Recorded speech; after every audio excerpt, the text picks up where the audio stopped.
What's up everybody, I'm Seth Fowler and today I'm counting down my top 10 favorite sneaker pickups of 2019. Just to clarify, this list is not my top 10 sneakers of 2019. We're not going to be talking about the sneaker of the year. That's not really relevant to this. These are just the top 10 sneakers that I personally picked up and added to my collection in 2019. In fact, a lot of these shoes weren't even released in 2019. I just bought the shoes in 2019. I love each one of these sneakers for different reasons, whether something cool happened in those sneakers, whether I actually designed the sneaker, or whether I just wore that sneaker a ton in 2019. But in my opinion, they're all heat. My dog came to join in the video. What's up, Ben? I personally think all of these shoes are fire, but I'm definitely biased. So without further ado, let's jump right into my top 10 favorite pickups of 2019. Number 10, the Volt OffWhite Air Force 1 Low. This was not a shoe that I originally wanted. I thought it was too bright, I thought it was too out there, and I didn't think I could wear it with anything. But I have to admit, I was very, very wrong. Actually, when I was out in the Philippines, I think in April, I was at the OffWhite store and I saw a pair of these in my fiance's size. So I bought them for her, thinking, okay, dope, maybe she can find a way to wear these.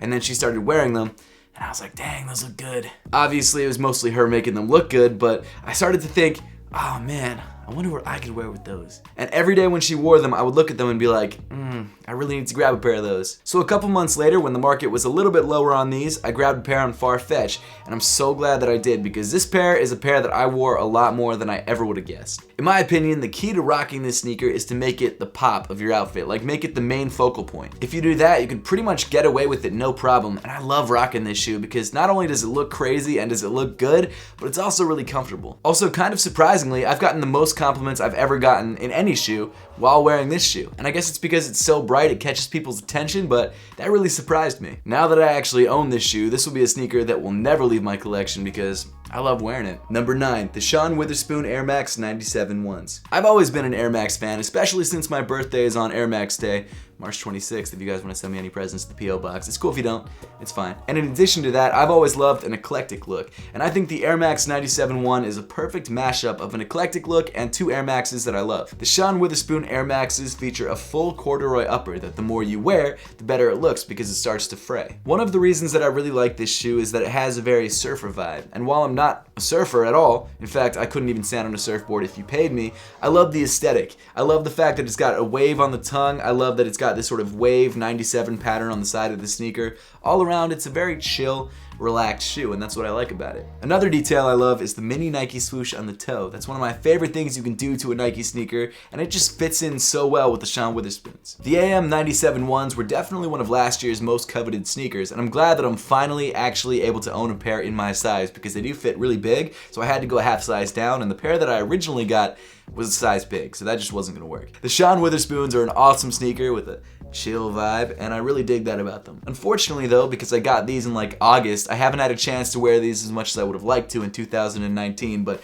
mark my words, 2020, this is gonna be on feet all the time. Number 8, the Air Jordan 1 SB LA to Chicago. This shoe is one of the coolest shoes of the year. I love it. The reason this shoe is called the LA to Chicago, if you weren't aware, is that it starts out looking like an LA sneaker because you've got purples and golds like the Lakers colorway, and then the paint actually wears off the more you wear it and it reveals a Chicago colorway underneath. Obviously, this isn't the first time that Jordan Brand or even Nike has done something like this, but in my opinion, it's the coolest implementation because the colorways that they use are fire. When I originally got this shoe, I took off the paint on the left side with nail polish remover just because I wanted it to be a cool video, and I'm pretty happy with the way that the video came out, but I really wish I'd been able to wear this sneaker and have the paint come off naturally. I mean, to be fair, the pair does still look good with a red side and a purple side, but I would have really liked it if both sides sort of wore in together. The reason that I think this shoe is so successful and so popular is not only because it has the wear away paint, but also because both colorways that are featured on this sneaker are great colorways. I think there's a lot of LA fans who would love to keep the shoe looking this way, and there's a lot of Chicago fans who would like to wipe off the paint and have their Chicago ones, but no matter which way you go, it's still a great looking sneaker. I also love this shoe because this is the main sneaker that I wore on my first trip to China this year, which is pretty cool, and there's a lot of memories tied to this sneaker because of that. One not so great memory is that a woman threw up on these on the plane ride over, which was ridiculous. I've never had that happen to me before, but thank God for Rejuvenator, right? Because that was disgusting. Actually, I probably shouldn't be touching these. I'm gonna put these down. Number 7, the New Balance Bodega No Bad Days. New Balance has officially been killing it this year. They've released like 5 silhouettes that I've actually wanted to run out and buy, which is the first time probably ever for me, and they just keep dropping hit after hit after hit. And the New Balance Bodega No Bad Days is by far my favorite of all the New Balance sneakers that dropped this year. This shoe is a collab between Bodega and New Balance on the 997S silhouette. This colorway is called the No Bad Days colorway, but they also released a colorway earlier this year called the No Days Off colorway, which I actually like a lot as well. I'm not always a huge fan of crazy colorways, but this New Balance 997S is the perfect example of crazy done right. The materials used on this shoe are excellent. The actual silhouette itself is a really clean silhouette, and in my opinion, this collab is just executed so perfectly. For a shoe that I just got like 2 months ago, I've worn this shoe non-stop. Literally, it's been on my feet at least twice a week for the last 2 months. It's crazy, and it's starting to show a lot of signs of wear. Whatever they're doing over at New Balance, keep doing it because they keep dropping awesome sneakers. Number 6, the Supreme Nike SB Dunk. I went to a lot of sneaker cons this year all over the world, but by far the best pickup that I had at any sneaker con was in Washington, D.C. I happened to run into a guy named Mason who was selling some pretty awesome sneakers for pretty decent prices, and he hooked me up with this pair in my size for an insane price. This Supreme Dunk was a sneaker that I never thought I was going to be able to grab because I was in college when it dropped in 2012. I was broke as hell, and I just couldn't afford paying resale. The red, black, and gray colorway is just so clean. It pops really nicely. I'm not really a big Supreme fan, so that's not the reason I picked up this sneaker. I picked it up because it's one of those dunks that I've always kind of idolized. The one downside to this shoe is that it's obviously an older dunk, and because of that, it kills your feet. This is a rough shoe to wear all day. It's painful. But hey, it looks good, so that's all that matters, right?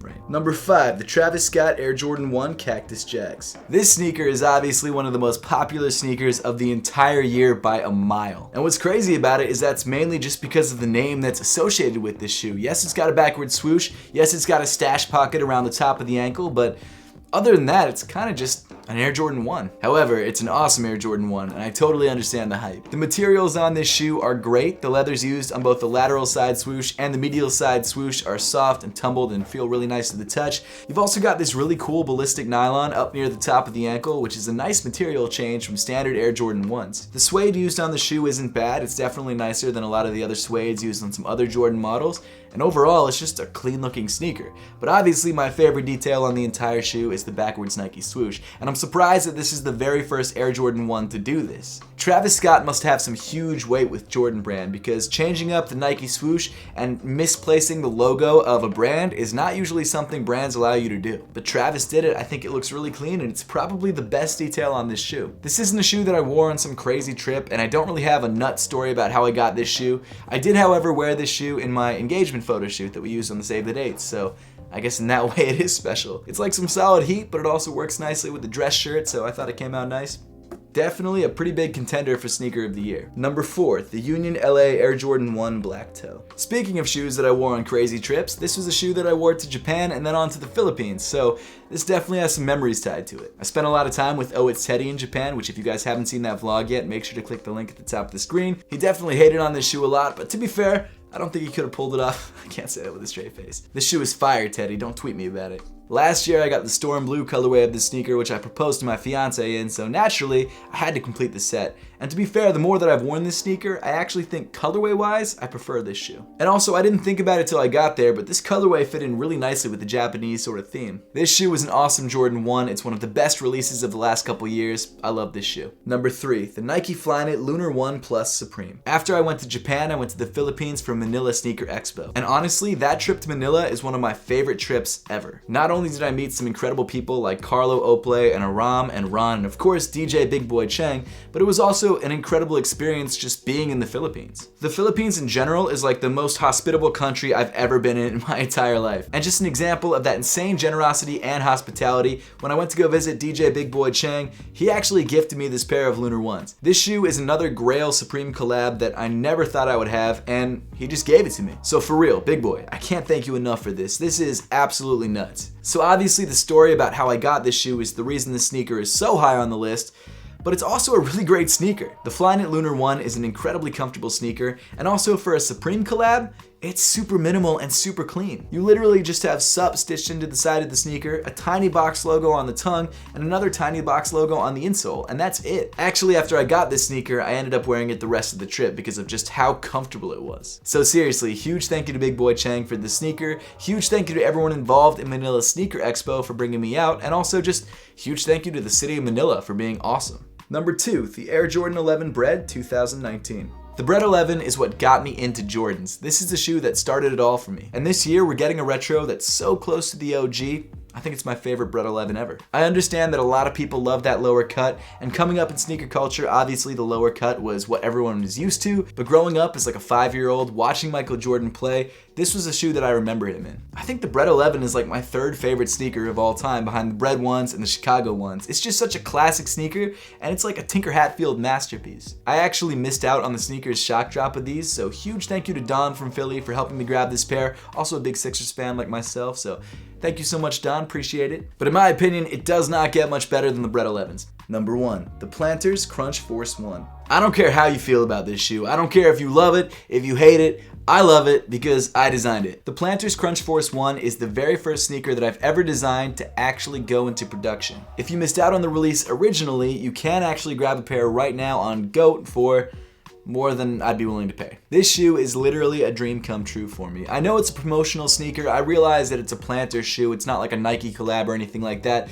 But at the end of the day, it's a shoe that people can wear, people can buy, and I'm stoked on it. I'm actually really happy with how it came out. Not only that, but the materials used on this sneaker are excellent. The shoe was actually created in a factory called Garrison in Philadelphia, which is actually where I'm based right now, and they used premium materials because it was a lower quantity of sneakers being made, so they were able to. So the suedes and the leathers used on this shoe are actually really nice suedes and leathers. Now to be fair, the colorway isn't exactly my thing, but that's because it's a Planters colorway. It has to be blue and yellow. But for a promo sneaker for Planters Peanuts, I love the way it came out, and I think Garrison did a great job producing this shoe. And I'm still kind of in shock that I actually designed a sneaker that's available, that you can actually buy.